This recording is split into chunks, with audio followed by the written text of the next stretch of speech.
बीड शहरामध्ये झालेल्या विद्यार्थिनीच्या विनयभंगावरून राजकारण सुरू झाले। बीडचे आमदार संदीप क्षीरसागर यांचा सीडीआर काढावा अशी मागणी धनंजय मुंडेंनी केली। या प्रकरणामध्ये एसआयटीची स्थापना करण्याची मागणी धनंजय मुंडेंनी केली आहे। पंकजा मुंडे यांनी सुद्धा या प्रकरणात कारवाईची मागणी केली आहे।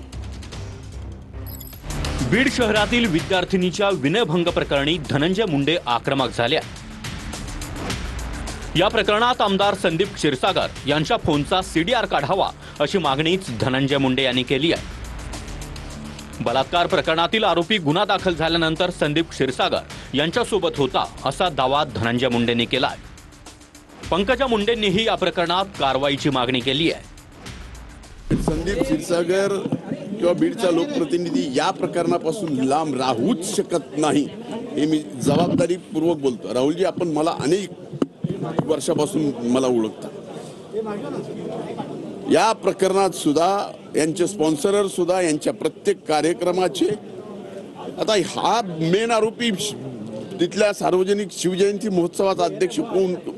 क्षीरसागर यांचा काही सहभाग आहे का?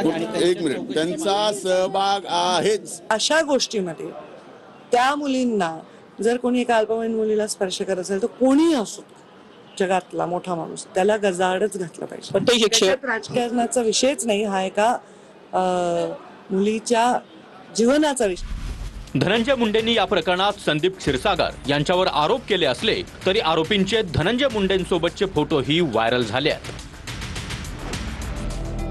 बीडमधल्या एका नामांकित कोचिंग क्लासमध्ये 17 वर्षीय मुलीचा विनयभंग झाला। या प्रकरणात विजय पवार आणि प्रशांत खाटोकर या दोन्ही शिक्षकांना अटक झाली आहे। पॉक्सो कायद्याअंतर्गत दोन्ही शिक्षकांवर गुन्हा दाखल झालाय। जुलै 2024 मध्ये प्रशांत खाटोकर या शिक्षकानं मुलीचा विनयभंग केला होता। त्याचवेळी मुलीनं क्लासचे संचालक विजय पवार यांच्याकडे तक्रार केली।